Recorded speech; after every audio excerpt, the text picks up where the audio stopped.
नमस्कार, मी मानसी कांबळे. आपण पाहताय माय कोकण न्यूज 24.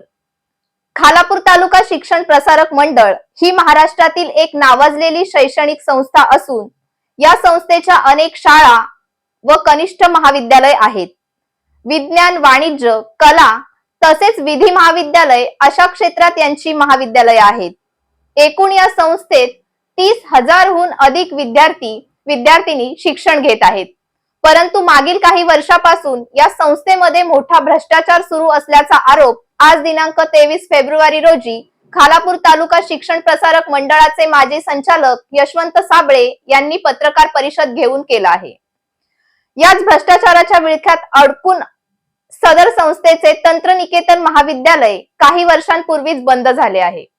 आजच्या पत्रकार परिषदेमध्ये बोलताना यशवंत साबळे यांनी नुकत्याच पार पडलेल्या KTSP मंडळाच्या निवडणुका या बेकायदेशीररित्या पार पडल्याचा आरोप प्रामुख्याने केला आहे. या निवडणुका घेण्यापूर्वी ज्या काही कायदेशीर बाबींची पूर्तता करावी लागते त्या सर्व कायदेशीर प्रक्रियांना ओलांडून आपला मनमर्जी कारभार करत या निवडणुका घेतल्याचा खळबळजनक दावा यशवंत साबळे यांनी केला. यशवंत साबळे पुढे म्हणाले की संस्थेतील भ्रष्टाचार उघडकीस येऊ नये याकरता संतोष जंगम यांनी स्वतःची बिनविरोध अध्यक्षपदी निवड झाल्याचे घोषित केले. या व्यतिरिक्त कार्यवाहक किशोर पाटील व अध्यक्ष संतोष जंगम यांनी आपापसात संगनमत करून कशा पद्धतीने अनेक घोटाळे या संस्थेमध्ये केले आहेत या संदर्भात आजच्या पत्रकार परिषदेमध्ये अनेक खुलासे दिले आहेत. आजच्या पत्रकार परिषदेला यशवंत साबळे यांच्या व्यतिरिक्त भाजपा खोपोली शहर अध्यक्ष अजय इंगुळकर, ताराराणी ब्रिगेड राष्ट्रीय अध्यक्षा वंदना मोरे, प्राध्यापक मुकेश रुपवते, सामाजिक कार्यकर्ते अभय तन्ना, ऍडव्होकेट सिद्धेश जितेकर आदी मान्यवर उपस्थित होते. यशवंत साबळे यांच्या KTSP मंडळाच्या विरोधातील लढ्यामध्ये आम्ही खंबीरपणे त्यांच्या सोबत आहोत असे त्यांनी सांगितले. अद्याप जर आपण या चॅनलला सबस्क्राईब केलं नसेल तर खाली दिलेल्या सबस्क्राईब बटनावर क्लिक करून आपला सहयोग आम्हाला द्या. तोपर्यंत जय हिंद, जय महाराष्ट्र. खालापूर तालुका शिक्षण वेळेवर पत्र दिलं पण त्यांनी कुठल्याही पत्राचं उत्तर मला देत नाहीये. त्यामुळे वारंवार वरती तक्रार केलेल्या आहेत. आता हा लढा मी दादांकडे पण गेले, प्रशांत दादाकडे मला त्याच्यामध्ये मदत होत आहे. की आता दादांनी प्रॉमिस केले की मला अधिवेशनात हा प्रश्न विचारून त्याच्या छडा लावण्याचा प्रयत्न करत आहे. अजून काय प्रश्न होता तुमचा? भ्रष्टाचार म्हणजे संतोष तुम्ही आणि हे जे आहेत हे वेगवेगळ्या प्रकार नको बघायला. आज जो माणूस खोटे टॉपचे लोक पण खालापूर तालुक्यामध्ये तुम्ही बघताय नगरपालिकामध्ये खोटे जातीचे दाखले देऊन मेंबर करतोय. म्हणजे ह्याचा भ्रष्टाचाराचा लिमिट झालेला आहे. त्याला कोणी थांबू शकत नाहीये. आणि आपण खोपोली आणि जो बाहेरचा माणूस इकडे येऊन मेंबर देतोय तर बाहेरचा माणूस इथं मेंबर होत असेल म्हणजे त्याच्यामध्ये किती अपराध आणि काय पैशाच्या उलाढाल झाल्या त्या आपल्यालाही कळत असेल की अंडर टेबल काय झालं असेल, काय मताने त्यांनी त्याला मेंबर केलाय हे आपल्याला सांगायची गरज नाहीये. तो म्हणतो या कंपनीच्या नावाने केलं ते काही होत नाही. उगाच खोटं करून तो लोक रेटून बोलतो. त्याचं एकच काम आहे संतोष जंगमचं कुठलंही खोटं बोलायचं पण असं रेटून बोलायचं की समोरच्याला ते खरं वाटलं पाहिजे. आता पण त्यांच्यावरती PF ची केस चालू आहे KMC कॉलेजवरती. ते तुम्हाला माहितीये का? PF भरले गेले नाही. PF भरले गेलं नाही, त्यांच्यावरती केस चालू आहे. अशा बरेच केसेस चालू आहेत. उद्या काय होणार आहे? कोणतरी मोठा सावकार आणणार, अरे ही संस्था फार अडचणीत आलेली आहे, आपल्याकडे पैसे नाहीयेत आणि ही संस्था ही विकू, आपण त्याला देऊन टाकू. हा सगळा प्रकार चालू आहे. याला आता वर्षात जर तुम्ही सावध नाही झालात तर आपण फार अडचणीत येणार. ही KTSP संस्था आपली राहणार नाही. ही कुठल्या तरी प्रायव्हेट मालकाची. अबू जळगावकरने सुद्धा प्रस्ताव दिला होता की पॉलिटेक्निक मी विकत घेतो. का विकत घेतो? खोपोलीमध्ये नाहीये. खोपोलीची लोक संस्था चालू शकत नाही का? तुम्हाला विकण्यासाठी हे घेतलेली आहे संस्था. हा त्यांनी प्रपोजल दिला होता आणि त्याची माहिती त्यांनी मलाच विचारलं होतं, मी हे विकत घेतो. त्याचे साक्षीदार बरेच लोक आहे.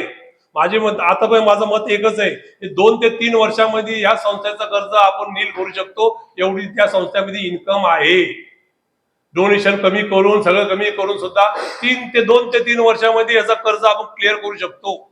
म्हणजे विकास करून सुद्धा बिल्डिंगा बांधून सुद्धा आपण फाट्यावरती जागा आहे तिथं फार्मसी कॉलेज चालू करू शकतो. लॉ कॉलेज पण आता लॉ कॉलेजसाठी जी बिल्डिंग बांधली होती ती गंगगिरीला दिली आणि लॉ कॉलेजचे पोरं 4-5 खोल्यामध्ये त्यांना बसवलंय. त्या लॉ कॉलेजचा एक नियम आहे पण ती बिल्डिंग पण त्याला देत नाहीये. आता संतोष जंगमने तिथं फॉर्म भरला आहे. मोबाईलवरती बघून तो परीक्षा लिहितोय. जावा पत्रकार साहेब तुम्ही कॅमेरा ठेवून बघा. एक तुमचा कारवाई तो पण तिथं केएमसी कॉलेजमध्ये परीक्षा देतोय, तो एकटा वर्गात परीक्षा लिहितोय. तिकडचे मुलं काही बोलू शकत नाही कारण त्यांना काढले जातील. केएमसी कॉलेजमध्ये ती कुठली तुमची परीक्षा आहे ना तो देतोय.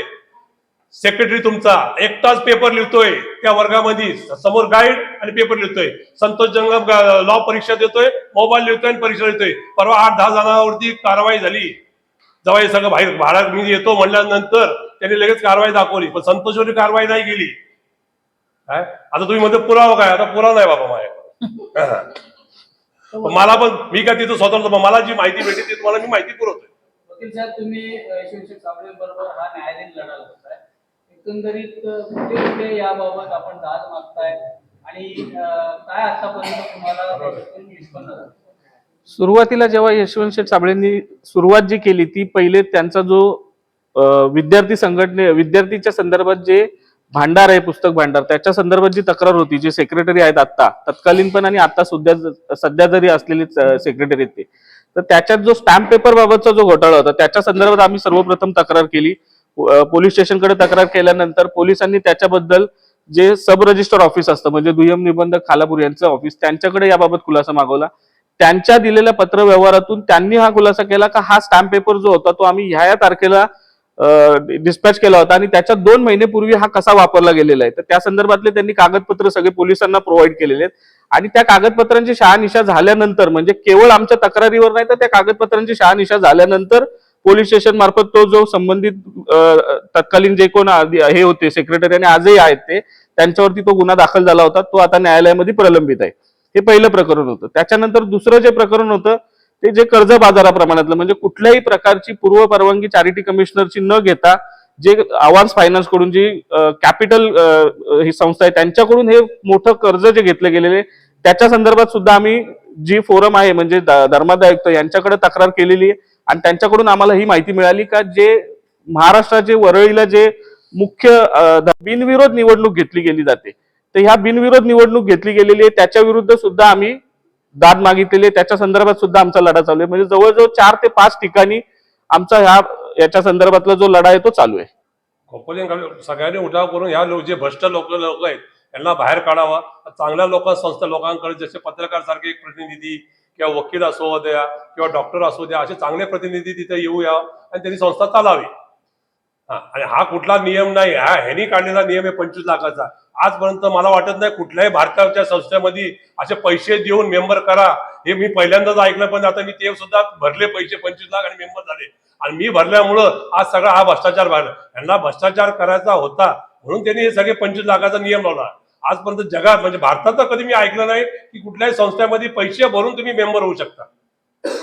म्हणजे निव्वळ यांना सगळं फसवणूक करायचं होतं. पण आपण खोपोलीकरांनी जर एकदा मत केलं हे जे लोन आहे हे सगळे मिळून हे आपण कर्ज पटकन भरू शकतो आणि यांना बाहेर काढू शकतो. आणि माझ्या असलेले 25 लाख रुपये ते सुद्धा मी डोनेट करायला तयार आहे. या लोन मध्ये मला 25 लाख रुपये परत करू नका. ते पैसे माझे तुम्ही डोनेशन म्हणून या कर्जासाठी घेऊन टाका.